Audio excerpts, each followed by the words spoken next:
Listen, learn, and love. There you go. The 3 Listen, L's. learn, and love. L cubed. Listen to your coaches, learn from your coaches, and learn to love the game. Love baseball.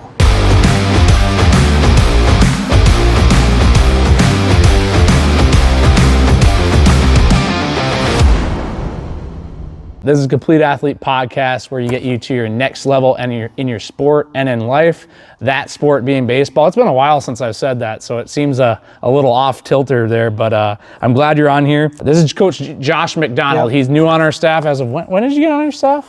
This fall. This fall. It was like probably what, July time frame? Yeah, and some July, August. They coached the 14U fall. Yep. Yeah, that was a fun experience for you, getting back into coaching and whatnot. But yeah, tell us about your playing journey, and then we'll kind of go into your coaching journey as well. You know, I was growing up, I was always, basketball's big. I'm from Southern Indiana, near Evansville, and basketball's big down there, but I had a grandma who was surprisingly a good baseball player. So growing up, she would throw to me in the backyard, and not a lot of people can say that, but she would catch, and so that was a fun thing for us to do whenever I was down there. And then my dad, whenever he got home from work, he would always we lived right by the Little League field, so we spent many a nights him hitting balls at me and me getting frustrated. That's how it is with the father-son relationship. So it's, and then it got to the point where I got a little too big, for him to throw to me. What age was that at? I was probably 11 or 12. Oh, really? Yeah. So were you throwing the ball hard at a younger age? I peaked at 14 and stayed there. I never really. So you were like the main guy in your area, like that kids were scared to face, like as a pitcher. Yeah, the thing was, I was never really all that hard of a thrower. Like at 14 I was, but I also could throw the ball. I always had good command, so I was able to, I could mix it up even at that age, at an early age. I knew that I had. I knew that I was a decent pitcher, but it was always the hitting that I struggled with until my senior year of high school, and then due to an injury, I had to hit, and I ended up and that just that just kind of developed on its own. Yeah, for sure. Well, being thrown into the situation and having to capitalize. You have to adapt, or else I wasn't going to play, and I didn't want to play varsity for 2 years and then sit the bench my senior year. Because I hurt my arm. Oh, okay. Yeah, and so I played Legion ball for my cousin who. We were fortunate. There was a Major League Baseball player on our Legion team. Yeah, who was that? His name was Mitch Stetter. Okay. And he went and played for the Brewers, and now he's the Royals pitching coach. Oh, wow. Or their bullpen pitching coach. Got it. And I still keep in touch with him. And then, but it was a fun experience. But back then, this is 98. Pitch count was not a thing. Not a thing. Not a thing at all. And I know there was one day where I threw like 140 to 150 pitches. Oh, wow. And it just, my arm never, I'm sure that there's probably a surgery needed that at the time we just didn't do. Yeah. Tommy John was fairly new then, so nobody ever knew. And that kind of halted my college career. I did go to college. I was recruited by a couple of schools. Me and Mitch went to ISU. They ended up and took him. He was a lefty. I was a righty. They didn't take me. It's just, and then I played at Vincennes for a fall, and then I kind of just decided that I had other things to do, and I regretted it a little bit, and then I played competitive softball after that. But on the baseball side, I would say my dad, my grandma, and then I had a little league coach who was big instrumental in teaching me to play baseball the right way. If I did something wrong, it was brought to my attention quickly. Yeah. And that really set in tone. My high school coach was really influential in. We played the baseball game right. We weren't the most talented, but our teams, we always hustled on the field, off the field. Like there was just some of these basic rules that we had to do at all levels that I played. Oh yeah. And so that's how I coach now, which we'll get into that in a little bit. But absolutely. And then that's cool about your playing career though. So like with when you faced adversity, like as a pitcher, you were mainly a pitcher in high school, and then for your sophomore and junior year, and then your senior year, you really hurt your arm, probably from that overuse and whatnot, and then you got thrown into a situation where you're like having to hit in the lineup, and they basically threw you out there, but you kind of made it happen. And I made all conferences Oh, wow. As a left fielder. Okay. My senior year, I batted like 460. Oh, wow. But I was a base hit. I mean, trust me, 1 double and 14 singles or whatever it was. Hey, there you go. Hey, somebody's got to put the barrel on the ball, right? I didn't care. They batted me like 4th or 5th in the lineup, and I just got hits. Yep. That's what mattered. There you go. Hey, you get the guys on at the start of the lineup, and somebody gets them in. So that's how baseball first became a part of your life. And then you said who had the biggest impact? Your grandma, your little league coach, your high school coach. It's interesting because a lot of the things that you end up teaching kids as a coach, and we'll get into your coaching and whatnot, is stuff that you learned, like the little things that you don't even think about, like little things that they said at practices, the post-game talks, all that stuff, and that gets ingrained into who you are, So that's really cool. Let's talk about your coaching, I guess, journey since you were at Vincent's back in college. Early, so I took like I said, I traveled and played softball for probably 10 years. I owned a business, and my business sponsored a team, and then a guy that I played softball with, went to college with, he was the athletic director at a local high school, like 10 minutes from me, and he called me one day. He said, "Hey, we got a baseball coaching position. Do you want it?" And I said, "Not really, but will you help me?" And he was like, "Yeah, I'll be your assistant." And that didn't pan out. He was not my assistant. He kind of just stuck me. But it was a good learning experience for me, because I come in with a team that they were very raw. They were young. And we didn't have maybe a couple of varsity players, and this is high school, so I always tell the story. Our first game, we dropped 10 fly balls. Oh, wow. And the next 2 weeks, we just literally stood in a parking lot because you couldn't get on the field, and I hit fly balls.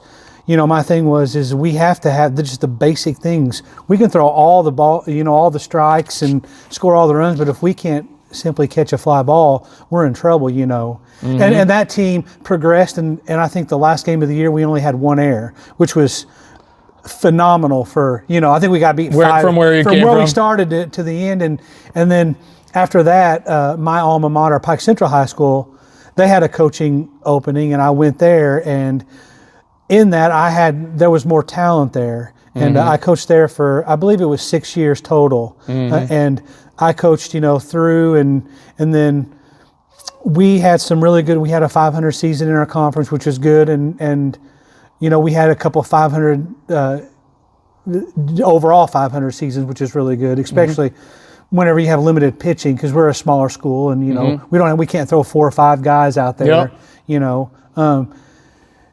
but where I really felt that I thrived was me and another buddy of mine. We started coaching Legion, and I took the kids from the high school, kind of like a club ball. It's similar to a club ball experience where you're taking kind of the best in the area. Yeah, how many different high schools were you pulling from? We pulled from 3. Yep. Which that's how my Legion team was too. And I wanted that experience because that was my favorite experience. My cousin coached me in Legion and for Du Bois County, which is in southern Indiana, and that experience for me was one of the funnest times of my life, and I regretted not doing it after my senior year. I did it for like 3 weeks or a month, and then I kind of, it wasn't a top priority for me at the time, and that was one of my few regrets that I have in my playing career. But back to coaching, my kids, that you develop more of, they see you more as a person, after you've been with them for 2 or 3 years, or you've been with them in a more open environment than being dictated by an athletic director or a principal. So, whenever I can go coach Legion and show them, that I am a human being, not some, not a strict coach or whatever, which, like I said, I was raised to have strict ways, and I felt like I coached strict ways, but I always, and I've told Gabe this, I always coach to make sure that the kids leave the program in not just a better baseball player, but just a better overall person, and have more respect for the game of baseball. Yep. Baseball is a great game. It is so many different parts, and nobody knows it all. But you can teach what you know, and then they know more than you in certain times. I have players now who probably know more about me, or former players that are coaches that know more about me. So it's been that's been fun to go back and see them coach and watch them mature, and they all still call me coach, which is cool. Yeah, you know how that, yeah. I mean, obviously, I get that from our oldest crew is like 19-year-olds right now, but I'm interested to see when they're 30 or whatever, if they're gonna still be calling me coach. Yeah, even some of the parents call me coach, and it's kind of neat, you know. Yeah. Hey, coach, and I enjoy that side of it. That's why I got back into it with Gabe, and he was very welcoming. So yeah, I think when we first started talking, I could just tell that there was this like infectious want and with your personality of like just wanting to, make kids better, human beings, baseball players and human beings. Yeah. And I think that's why you're such a good fit for our coaching staff. Yeah. And as far as my coaching career goes, I wouldn't do anything different. I had a great 7 years of varsity. It was time for me to leave whenever I left. I had some health issues and I still was running a business, and it was the right moment for me to leave. Yeah. I didn't, and I had a really talented class the year before I left, and then I did the transition. We had a bunch of freshmen the year that I left the year after they were going to be sophomores. So I felt like I didn't leave the program in a bad place. For sure. I took the lump the last year that we had, and then they were pretty good the next couple of years. So I felt like that was a big. It was at least in a good position then. Yeah, 100%. And I mean, it sounds like you left that, and all the kids that played for you that ended up playing college baseball and then became coaches, like that's a lasting impact. That's and awesome. I still talk to them probably daily. There's one or two former players that I'll, a couple of them back home, and they're like Austin Moody, Colton. Just some of these kids that played. Austin ended up playing D1 baseball. Now he's a high school coach. Yep. Just a great kid. And those are the relationships that I feel that I miss, and I wanted to develop some of those up here. Since coming from down there, I didn't know many people. Yeah. I kind of just walked in here. Yeah. And, you called me up one day. Actually, how did you find our info anyways?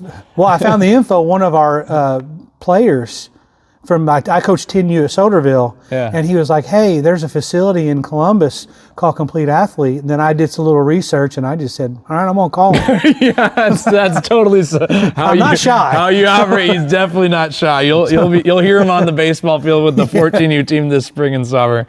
Kind of getting into mindset and leadership, because, that's kind of our job as coaches, and the players in our program, they kind of how you learn from your coaches in the past, like a lot of that stuff rubs off on you. Yeah. How do you respond after failure of a bad game? We had a 2-20 season one year, and the kids, my thing is baseball is, you can always learn something from success and failure. How I always took failure was, there's going to be another game, and stay positive, because I've never seen a good baseball player that had a negative attitude. It's just, you just cannot play baseball with, every time you make an error, you're done for the game, or every time you strike out, you're done for the game.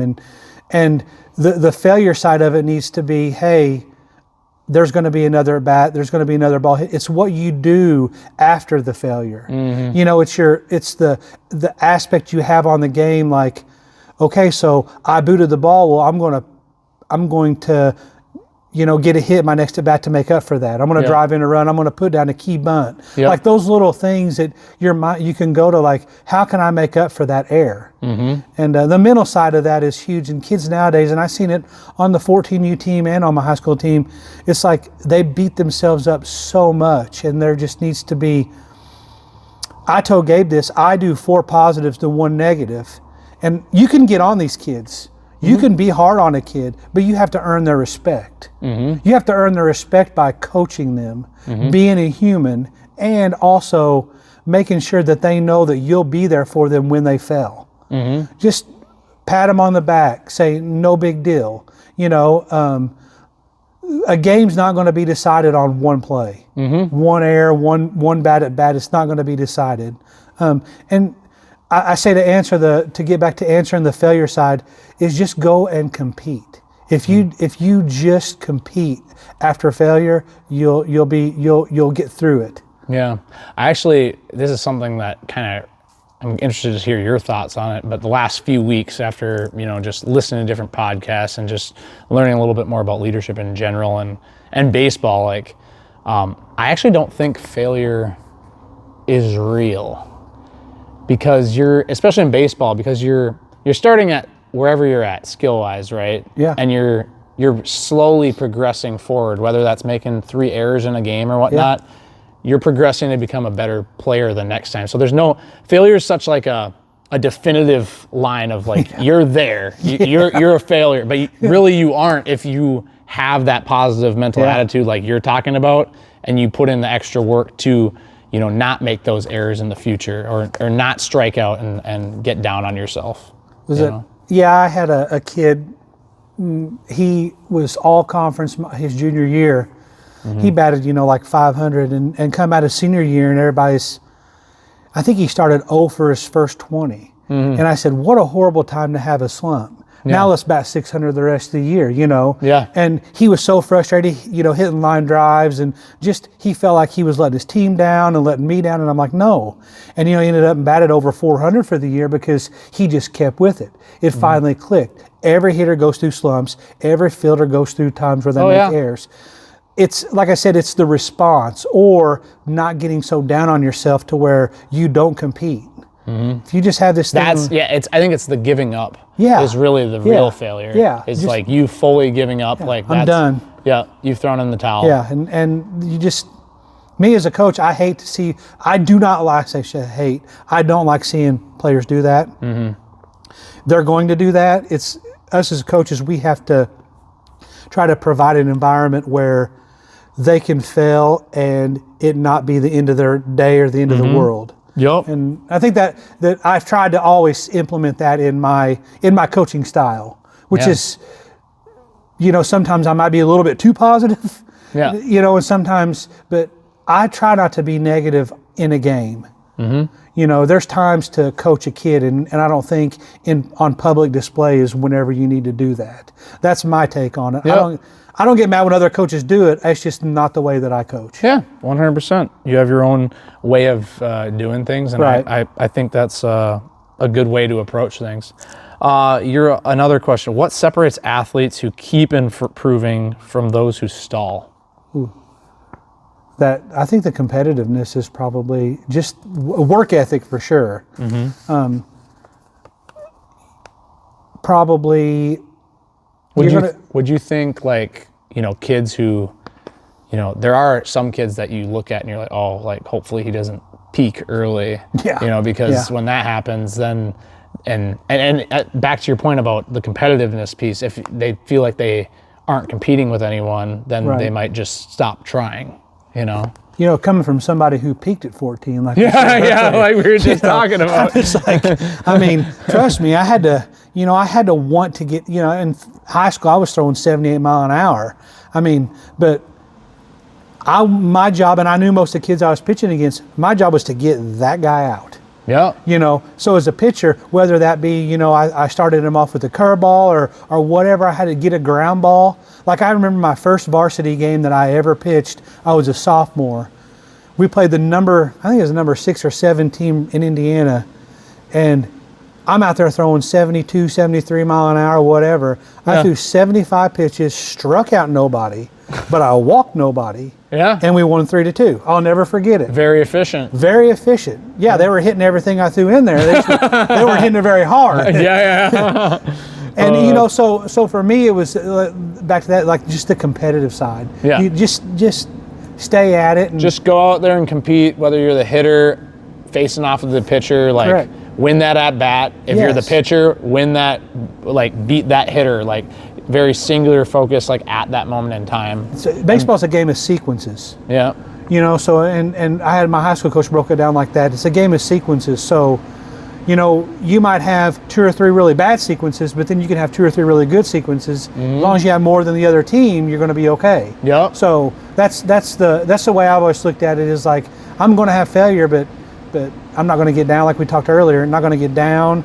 And to stall, I feel like the players that stall are the players who give up. They just, oh, well, I can't compete with, he's so much better than me. Well, I mean, you're here together on the same field. Yep. There's a reason you're playing right now. Yep. So, yeah, not comparing yourself to other players too. Yeah. Like, it's like you're competing against yourself. Yes. Really. Growth in the next level. What do coaches like yourself value the most that players often miss? Probably trust. And I say trust in the fact that when I tell you something, I'm not telling you to do something out of, you done this wrong, or this was a mistake. I'm telling you to do something because I think it can make you a better baseball player. And they have to trust that I know what I'm talking about. And I feel that in this day and age, a lot of the kids, I won't say a lot of them, some of the kids have a really hard time trusting somebody that's not their father, or not their, their teacher at school, or and if they would just trust the coaching a little bit more and understand I'm there for the right reason. Maybe some coaches aren't, but I'm there for the right reason. Like, I'm there to make that kid a better player and person. So if I get onto a kid because he's got a bad attitude, I'm not saying I don't like you because you have a bad attitude. I'm saying I think that you would be a better person and player if your attitude was better. Yeah, you're basically like, I want so much more out of you. Like, I want you to be able to get through this point of adversity. Like, let's say you struck out multiple times in a row, you haven't made contact with the ball, and you're throwing your helmet, you're throwing your bat, you're cursing or everything like that. You ultimately, like, I have the same outlook of, like, you want to teach that kid to be able to not have that happen nearly as much. I mean, you're still probably going to have the same reaction from the kid, but it's just if he gets better, it's less. Yep. Yep. You don't see it as much, and that's a win for everybody. Yep. Why do some athletes succeed at the next level and others don't? And the next level could be varsity baseball, or the next level could be college baseball. I think that some athletes are born with that competitive drive, the will to get that person out, or to get a hit off of that pitcher, or to make the next play. Some kids want it a little more. Others is, I do feel that, just being in facilities like this, put in the work in. Like, when I was growing up, we didn't have these facilities. Like, it was on the field in March and off the field in, September. Yep. And there was 5 months of nothing, so that was a, some of the kids who succeed now are kids that are coming here, and I see 40 kids in here on a Tuesday when it's 2 degrees out, and I'm like, this is great. This is great for the high school coaches that are going to have them, the college coaches, me as the 14U coach, this is great because they're only going to get better being in a facility like this, or in an environment like this. Yeah, wanting to put that extra work in. And even like the kids who do come in for their training sessions with the coach, like when you see the kids come in on their own time, it's that like extra little drive. Right. Rapid fire questions. Your favorite stadium? League Stadium. Where's that? And this is a little history for you guys. I'm from Southern Indiana. If you ever watched A League of Their Own. Oh, yeah. They filmed at League Stadium, which is in Huntingburg, Indiana. Okay. And we had the pleasure of playing some of our Legion games there. We played sectional there. Oh, that's awesome. And it's just an older... I'll have to rewatch that. I watched that movie quite a few years ago, but I'll have to watch it again. Yep, it's the one Tom Hanks has his fit right there right out of the visitors' dugout at League Stadium. Like, it's just it's an old ballpark that has so much history, and just whenever I enter it, it's like you feel at home. Yeah. And I didn't play my high school there, but we played enough there to where it was like that. Yeah, that's cool. And then obviously pitcher or hitter. Pitcher. Yeah. You want to you from a defensive side of things, you just want to shut them down, right? Correct. That's your mentality. Yeah. One drill every player should commit to. T-work. T-work. Yeah, we know some of the kids like T-work, some of the kids don't, but you look at all the pros and they're on the tee, hundreds of swings a day. T-work. Best advice for some young complete athlete players. Ooh.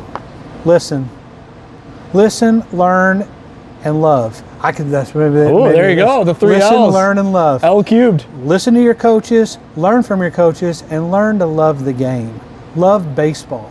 I'm a nerd, and I don't read many books. My wife saw me all the time about that. But she's an English teacher, so trust me, I get plenty of that. Funny.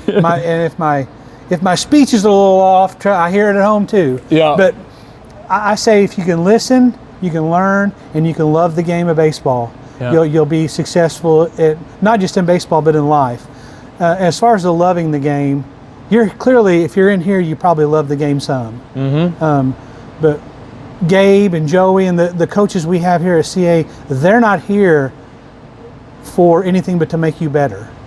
They're here to make you a better baseball player, and you're trusting them to make you. So learn from them, and in that you have to listen. So yeah, those 3 things probably is what I would attribute to that. Absolutely. And then one question I didn't have on here that we used to ask guys. Yeah. What is the definition of a complete athlete? Ooh. Yeah. The definition of a complete athlete. Yeah. What's your definition of a complete athlete?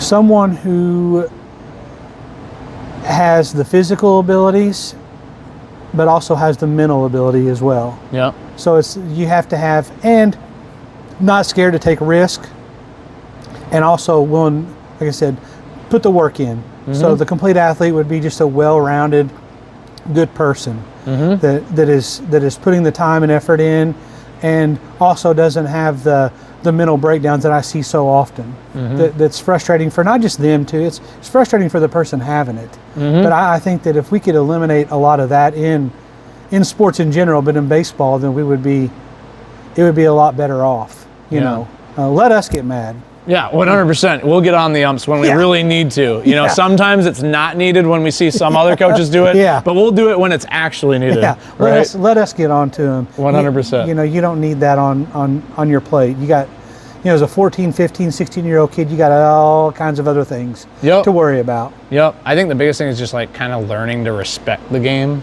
Like the game's going to give you certain moments where, it's going to be your time to shine and whatnot. And you got to learn to realize you're not going to succeed all the time, and just to keep working at it. And the other piece of it that I've been listening to on podcasts lately, and I forgot for the longest time, is learn to love the process rather than just the outcome, because you got to do that if you're going to play this game for a long time, or as long as you can. One of my favorite, and I've watched it probably 20 times, and it's on MLB Network, and I think I might have told you about it. It's the Greg Maddux documentary. Oh yeah, I haven't watched that one. I've watched the Facing Nolan one, and I watched it again a couple of nights ago. I was up late, and he's talking about a sequence where the pitching coach wants to take him out of the game, and he comes out there and he's like, "Coach, give me 2 pitches. I'll get this guy to pop up to third base in 2 pitches." This is Luis Gonzalez, and Chipper Jones is the third baseman. And he's laughing at him. So the pitching coach goes back, and Bobby Cox is fired up because they didn't take him out of the game. He's so mad. He goes, "I'm going to throw him a changeup out and a cutter in." He's going to hit a pop up to the third baseman. Throws him a changeup out, a cutter in, and he pops it up to Chipper. And it's just like that is what is beautiful about baseball. Yeah. Somebody who can just compete at that. He just knows that he can make this. Yeah. Get out of this jam. Well, that's the baseball IQ thing there too. And that's part of the thing that I think is that documentary is. I highly recommend it to all. I'm not. Trust me, we don't get anything from that. Yeah. But it's just as far as the mental side of baseball, how he thinks, and then it talks about how the hitters think. It's got a good back and forth with him and Barry Bonds, about their strategies against each other, and it's just a great side to prime athletes playing a mental game. Yeah. That's where it gets down to is the mental game. Once I think. I still have it in my email signature, 90% of the game is your mental game and 10% is your physical abilities. Obviously, give or take from that. But seriously, thanks for coming on. Yeah. We're going to definitely have to do another episode here soon and get your takes on different situations and, after tournaments and whatnot, get recaps on how things are going and how training is going and whatnot. But really appreciate you coming in today, and excited for the upcoming season here starting in March. Yeah, I appreciate everything. And that's all I got. All right, man. All right, thank you, Gabe. Yeah, thank you.